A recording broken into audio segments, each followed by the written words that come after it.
ඒ වගේම ශූරයා වුණා කියලා ඔහුට පළවෙනි තෑග්ග හම්බෙද්දී අනුශූරතාවයටත් දෙවෙනි ස්ථානයට තෑග්ගය හම්බ වෙනවා. ඒ අපි ලෑස්ති කරලා තියෙන්නේ. මොකද ඔවුන් දෙදෙනා තමයි අද දවසේ වීරයෝ දෙන්නා. ඉතින් අපි පළවෙනියට හිමි තෑග්ගය ලබා දෙන අතර දෙවෙනියටත් ඔහුට හිමි තෑග්ගය ලබා දෙන්නට සූදානම්. මේ ස්ථානය තුලදීම සංවිධායක මණ්ඩලයට මම යෝජනා කරනවා ලෑස්ති කරමු දෙන්න තෑග්ග ඔවුන් සතුටු වෙන්න අද දවසේ මේ කැපකල ඒ ඔවුන්ගේ ශක්තියද. එhmenan විධානය 1 2 3 go විධානයත් සමගින් බලමු.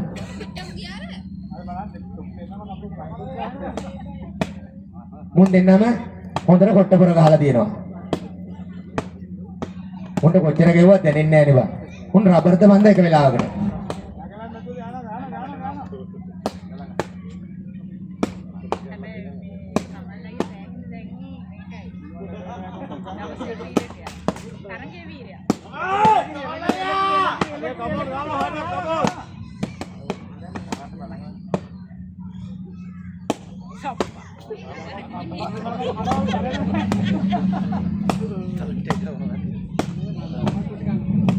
මම හිතන්නේ කට්ටිය වටේ ඉන්න කට්ටිය චියර් එකක් දෙන්න ඕන.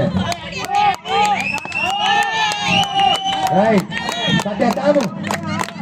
විවේක කාල නැහැ.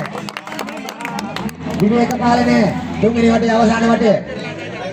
සමන ක්‍රියාත්මක කරමු. එකිනෙකාට පරාජය බාර ගන්න සූදානම් නැහැ. මොකද උන් දෙන්නට මේ දරා ගැනීමේ හයිය කියන එක පෙර පුහුණු කරලා තියෙනවා ඊටමන්ම සුවිශේෂී ආකාරයට. ඒක තමයි යුද හමුදා පුහුණුව කියන්නේ. ඉතින් මේ පුහුණුව තුළ අපි කොහොමද මුන් එක කොටපර ගන්නෙ? එක පාරක් කනකොට වැටෙනවා ඩෝම් ගාලා. සත්‍යයක් ඕන කට්ටියකින්.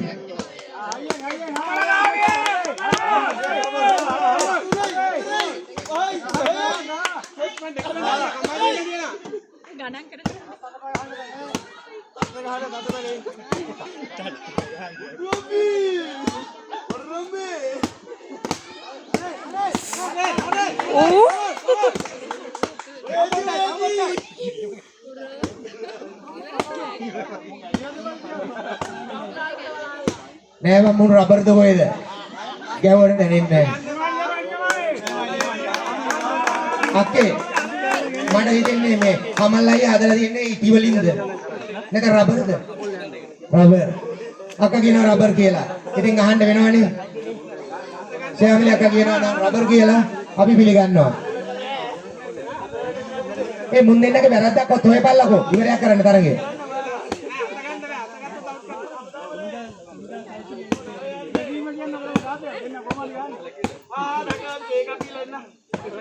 අම්මා බබල දෙන්න ගහගන්නේ ලැබුවටත් ඒකක් පිළෙම ඇත්තටම මටත් හිතෙනවා. මගේ උගුරකට රේහා වෙලා මේකට කෑ ගහලම. දැන් නම් අවසානයේ බලාපොරොත්තුෙන් එල්ල කරන්න. රයිට්. මම දන්නේ ජයග්‍රහණයේ